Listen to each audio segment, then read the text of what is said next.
আসসালামু আলাইকুম, আমন্ত্রণ জানাচ্ছি ফফ টিভি নিউজ আপডেটে। সঙ্গে আছি আমি ইমতিয়াজ আহমেদ। শুরুতেই সংবাদ শিরোনাম। মেজর সিনহা হত্যা, ওসি প্রদীপ ও লিয়াকতের মৃত্যুদণ্ড বহাল। ডাকসু নেত্রীর বাড়িতে আগুন, ককটেল বিস্ফোরণ। নেই পাসপোর্ট, তবু যেভাবে দেশে ফিরতে পারবেন তারেক রহমান। ভিসা নিয়ে বাংলাদেশিদের সুখবর দিলেন ভারতের হাই কমিশনার। এবার ইমরান খানের 3 বোনকে ধরে নিয়ে গেল পুলিশ। এবার বিস্তারিত। মেজর অবসরপ্রাপ্ত সিনহা মোহাম্মদ রাশেদ খানকে হত্যার দায়ে টেকনাফ থানার বরখাস্তকৃত ভারপ্রাপ্ত কর্মকর্তা প্রদীপ কুমার দাস এবং বরখাস্তকৃত সাব ইন্সপেক্টর লিয়াকত আলীর মৃত্যুদণ্ড বহাল রেখে পূর্ণাঙ্গ রায় প্রকাশ করেছে হাইকোর্ট। বিচারপতি মোহাম্মদ মোস্তাফিজুর রহমান এবং বিচারপতি মোহাম্মদ সগির হোসেন রায়ের পূর্ণাঙ্গ অনুলিপিতে স্বাক্ষর শেষে তা পাঠিয়েছেন সেকশনে।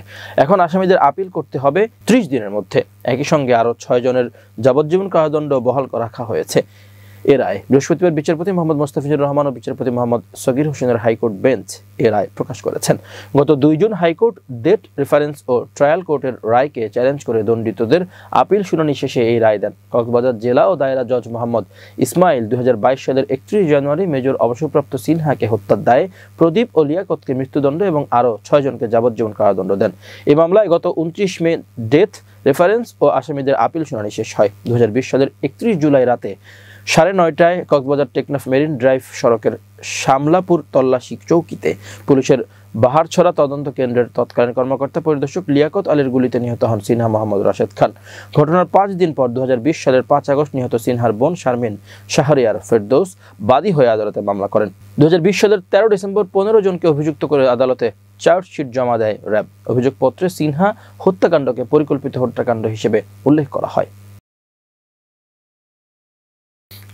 ঢাকা বিশ্ববিদ্যালয়ের কেন্দ্রীয় ছাত্র সংসদের সদস্য উম্মা উসওয়াতুন রাফিয়ার ময়মনসিংহস্থ বাসার ফটকে অগ্নিসংযোগ ও ককটেল বিস্ফোরণের ঘটনা ঘটেছে, তবে এতে হতাহতের কোনো ঘটনা ঘটেনি। বুধবার দিবাগত রাত 3টার দিকে ময়মনসিংহ সিটি কর্পোরেশনের 1 নং ওয়ার্ডে ঢোলাদিয়া এলাকায় এ ঘটনা ঘটে। রাফিয়ার পরিবার জানায়, অগ্নিকাণ্ডের পর বাসায় থাকা লোকজন আগুন দ্রুত নিভিয়ে ফেলে। এ ঘটনায় উম্মা উসওয়াতুন রাফিয়ার ভাই খন্দকার জুলকারনাইন রাত কোতোয়ালি মডেল থানায় এজাহার দায়ের করেছেন। পরে ঘটনাস্থল পরিদর্শন করেছে পুলিশ।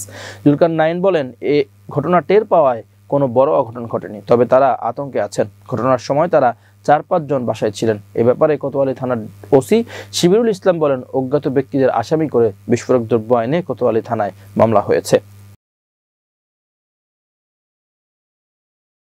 চলতি মাসেই দেশে ফিরতে পারেন বিএনপির ভারপ্রাপ্ত চেয়ারম্যান তারেক রহমান, এমনটাই দাবি করা হয়েছে দলের পক্ষ থেকে। তবে কিভাবে তিনি দেশে ফিরবেন তা নিয়ে এখনো রয়ে গেছে প্রশ্ন, কারণ এই মুহূর্তে বৈধ বাংলাদেশি পাসপোর্ট নেই তার কাছে, এমনকি আবেদনও করেননি এখন পর্যন্ত।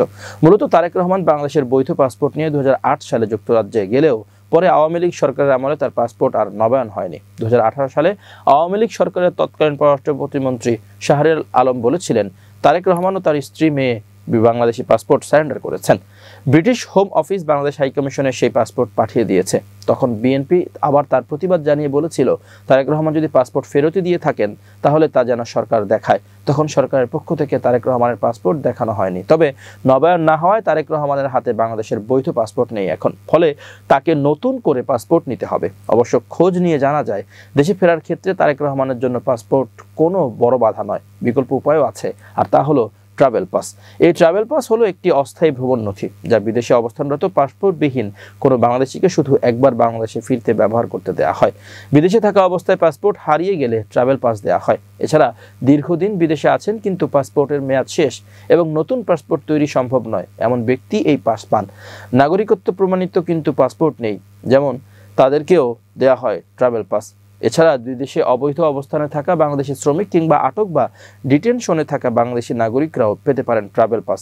বাংলাদেশে আসার ট্রাভেল পাস পাওয়ার জন্য শুধু দরকার বাংলাদেশি নাগরিক হওয়ার প্রমাণ, যেমন জন্ম নিবন্ধন, জাতীয় পরিচয়পত্র, পুরনো পাসপোর্ট যদি থাকে, কোনো আত্মীয়ের হলফনামা, স্কুল কলেজের সনদ, প্রবাসে আটক হলে স্থানীয় পুলিশের কাগজপত্র। স্বরাষ্ট্র মন্ত্রণালয়ের বহির্গমন অনুবিভাগ শাখা সূত্রে জানা যায়, তারেক রহমান চাইলে খুব সহজে দেশে ফিরতে পারবেন।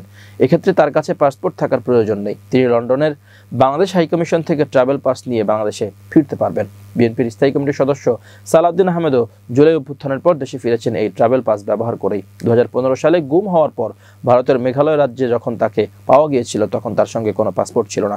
অনুপ্রবেশের অভিযোগে গ্রেপ্তার করা হয়েছিল তাকে, এমনকি যেতে হয়েছিল কারাগারেও। এবার আন্তর্জাতিক প্রসঙ্গ।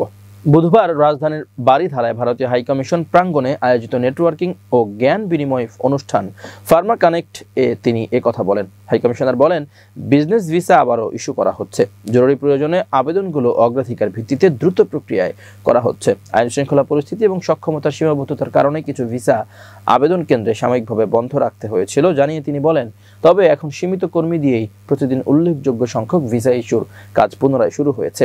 ব্যবসায়িক ভিসার প্রয়োজন হলে আবেদনকারীরা হাইকমিশনের অর্থনৈতিক ও বাণিজ্য সচিবের সঙ্গে যোগাযোগ করলে সুবিধা পাবেন বলেও জানান হাইকমিশনার।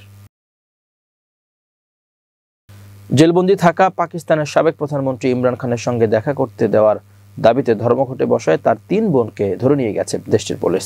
গত মঙ্গলবার রাওয়ালপিন্ডিতে অবস্থিত আদিয়ালা কারাগারের বাইরে থেকে তাদেরকে আটক করা হয়।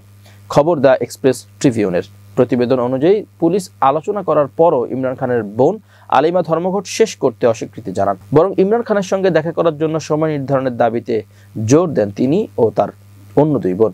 এরপর প্রথমে পুরুষ কর্মীদের সরিয়ে দেয় কর্তৃপক্ষ এবং মধ্যরাতে ইমরান খানের বোনদেরকে একটি পুলিশ ভ্যানে তুলে নিয়ে যায় নারী পুলিশ ইউনিট। এই পদক্ষেপের পর ইমরান খানের বোনদের নেতৃত্বে পাকিস্তান তেহরিক ইনসাফ এর 10 ঘণ্টাব্যাপী অবস্থান কর্মসূচি শেষ হয় এবং পিটিআই এর বাকি নেতাকর্মীরা ছত্রভঙ্গ হয়ে যায়। সামাজিক যোগাযোগ মাধ্যম এক্সে দেওয়া এক বিবৃতিতে পিটিআই অভিযোগ করে ইমরান খানের 3 বোন শান্তিপূর্ণভাবে আদিয়ালা কারাগারের বাইরে বসে থাকার সময় পুলিশ তাদের জোর করে আটক করেছে। বিবৃতিতে আরও অভিযোগ করা হয়, খাইবার পাখতুনখোয়া প্রাদেশিক মন্ত্রী মিনা খান আফ্রিদি, MNA শহীদ খটক সহ দলীয় আরও অনেক নেতাকর্মী এমনকি নারী কর্মীরাও সহিংসতার শিকার হয়েছেন এবং তাদেরকে আটক করা হয়েছে। এদিকে বিরোধী জোট তেহরিক তাহফুজ এ আইন ও পাকিস্তানের নেতা আল্লামা রাজা নাসির আব্বাস ইমরান খানের বোন ও অন্য নারী কর্মীদের উপর পুলিশের এই আচরণের তীব্র নিন্দা জানান।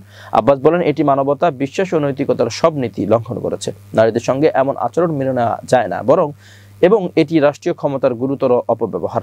TTAP নেতা আরও অভিযোগ করেন, পাঞ্জাব পুলিশ প্রাদেশিক সরকারের নির্দেশে এ হামলা চালিয়েছে। ঘটনাটিকে একই সঙ্গে তিনি মানবতার মুখে চপেটাঘাত এবং বিপজ্জনক ও দমনমূলক মানসিকতার প্রতিফলন হিসেবে বর্ণনা করেন। পাঞ্জাব সরকার বা পুলিশের পক্ষ থেকে অভিযোগগুলোর বিষয়ে অবশ্য এখন পর্যন্ত কোনো প্রতিক্রিয়া আসেনি। প্রিয় দর্শক, শেষ করছি ফফ টিভি নিউজ আপডেট। আজ এই পর্যন্তই। ভিন্ন খবর নিয়ে দেখা হবে আগামীকাল রাত 8টায়। নিজেকে আপডেট রাখতে সাবস্ক্রাইব করুন চ্যানেলটি, নিয়মিত লাইক, কমেন্ট ও শেয়ার করে ছড়িয়ে দিন সর্বত্র। সুস্থ থাকুন, নিরাপদে থাকুন। আল্লাহ হাফেজ।